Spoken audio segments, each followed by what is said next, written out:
こんばんは、クリミナルです。今回はリクエストをいただいた2010年9月に大分県で起きた事件をご紹介します。2010年9月4日午前9時頃、大分県別府市明番の秘湯、鍋山の湯に通じる市道脇の雑木林で旅行中だった女性、横井ひろ子さんが他殺体となって発見された。事件が発覚したのは9月3日の午後4時頃、大分県別府市明番の交番に2日前から止められている車があると届け出があったのだ。そして警察が付近を捜索し、横井さんの遺体が発見された。横井さんは上半身は白いノースリーブのシャツ、下半身は下着姿で乱暴された跡はなかった。現場からは横井さんの携帯電話、車のキー、現金39,000円が入った財布などがなくなっていた。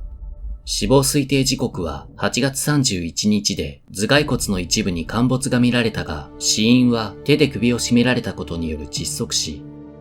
温泉巡りとドライブが趣味だった横井さんは、夏季休暇と年次休暇を合わせて取り、8月28日から単身で九州の温泉を巡っていた中、事件に巻き込まれた。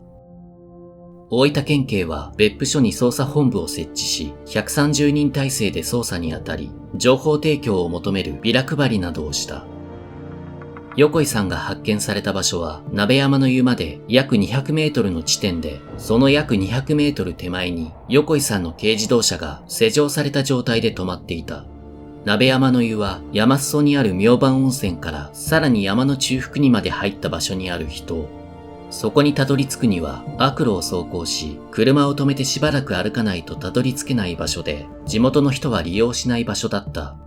しかし、雑誌やウェブサイトには、絶好のロケーションの秘湯として掲載されていたため、夜景を楽しむために日没後に訪れる人もいたようだ。ただ、そのあたりは日中でも人気が少なく、夜になると真っ暗になる場所だった。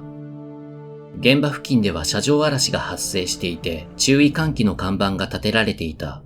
また、鍋山の湯には囲いがないため、覗きや盗撮行為が発生していたという話もあった。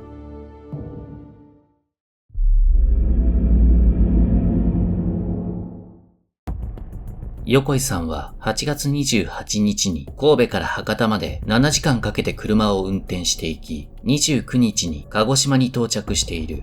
その際横井さんは背景に桜島が入った写メを母親宛てに送っている。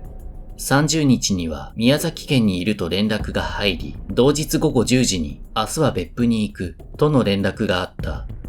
その後、横井さんからの連絡は途絶えた。また、横井さんの友人からもメールの返信がないという連絡が家族に入り、心配した家族が9月2日の夜に捜索願いを出した。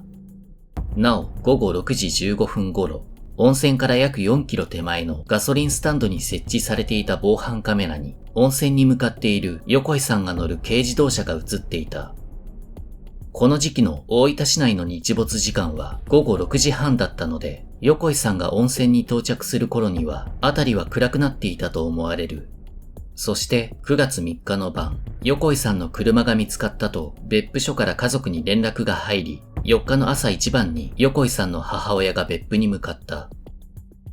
そして同日の午前9時15分頃、横井さんの遺体が発見された。次に横井さんの人柄について、横井さんは兵庫県南淡路市の看護専門学校を卒業後、看護師の仕事に就いていた。2009年12月からは神戸市にある総合病院に勤務していた。横井さんのことをよく知る職場の上司は、横井さんは真面目で優しくて親切な人だった。仕事もできて患者さんからの評判も高かった。誰かに恨まれるということや犯人の心当たりは全くない、と語った。横井さんは旅先で事件に巻き込まれており、恨まれるような人ではなかったため、犯人の動機は怨恨ではなく、大分県警の見立て通り、流しの犯行の線が強そうだ。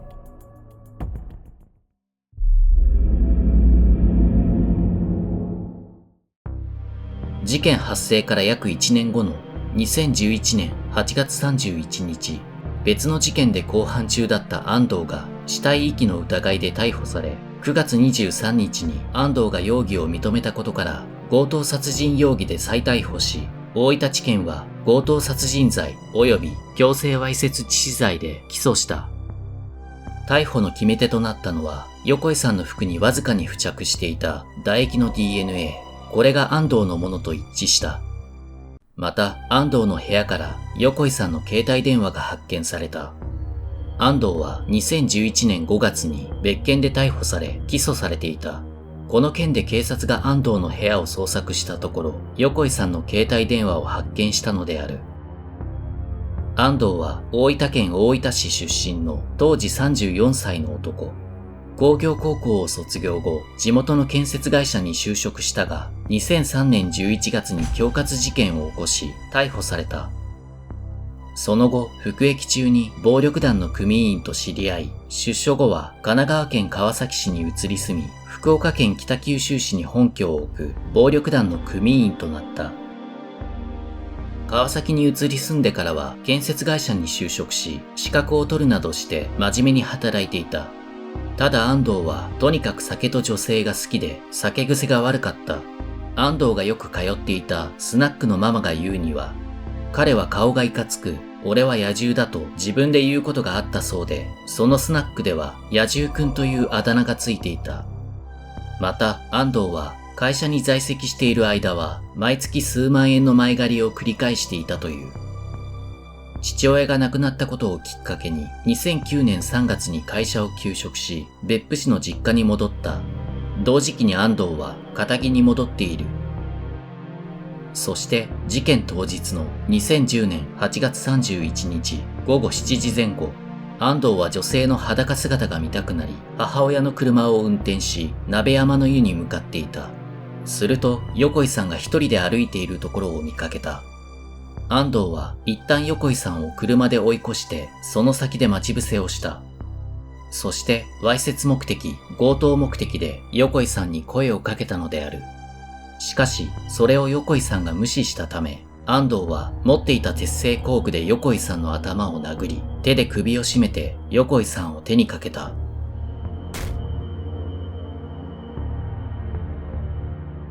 安藤は横井さんの遺体を遺棄し、その後何事もなかったかのように仕事に復帰していた。2012年3月14日、大分地検は極めて悪質で一生をかけて罪を償うべき。被告は自分の行動を振り返り反省することができていない。繰り返し粗暴な犯行に及んでおり、再犯の恐れが高い。として安藤に無期懲役を求刑した。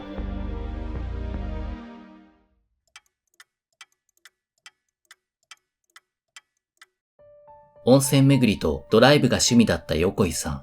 大好きな温泉を巡っている中、事件に巻き込まれてしまいました。横井さんが目指していた鍋山の湯付近は日中でも人気が少なく、夜になると辺りが真っ暗になる場所で、さらに車を降りて徒歩で行かなければたどり着けない場所でした。そこを一人で歩いている時に不運にも犯人の安藤に遭遇してしまいました。安藤は横井さんに声をかけ、それを無視されると持っていた鉄製工具でいきなり頭を殴り、手で首を絞め横井さんを手にかけました。まさに野獣です。犯人の安藤には無期懲役の刑が下りました。だいぶ昔は無期懲役の刑が下っても15年から20年もすれば仮釈放されるということがありましたが、現在では無期懲役の刑が下った後、仮釈放がされるのは最低でも入所から30年経った後です。2014年のデータですと、無期懲役囚1800名に対し、仮釈放されたのは年間10人にも満たず、割合にすると 0.3% 程度です。2017年のデータですと、無期懲役囚1795名に対し、同年に仮釈放されたのは8名で、服役の期間の平均は33年2ヶ月となっています。よって安藤が将来仮釈放されるにしても2041年以降とみられます。話を戻しますが、過去に女性が一人旅をし、事件に巻き込まれてしまった例は複数件あり、当チャンネルでご紹介した霧積山の事件や比叡山で起きた女子大生殺人事件などがそうです。日本は他国と比べて治安が良く安全とされている国ですが、一部この事件の犯人のような野獣が存在することも頭に入れておかなければなりません。たとえ行きたいと思った場所がメディアで紹介されていたとしても、そこは夜間に一人歩きして大丈夫な場所であるのか、事前によく調べた方がいいかと思います。一番望ましいのは、地元の人が行かないような慣れない地での女性の一人歩きは控え、行くにしてもなるべく日中にし、複数人で行くようにした方がいいかと思います。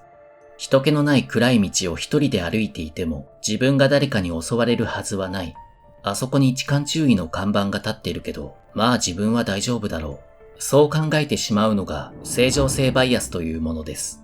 この正常性バイアスは自分だけは大丈夫だろう。そう考えることで心の平静を保とうとする認知バイアスの一つです。この正常性バイアスが働き、警戒することなくそのまま進んでしまうと、犯罪被害を回避する機会を失ってしまいます。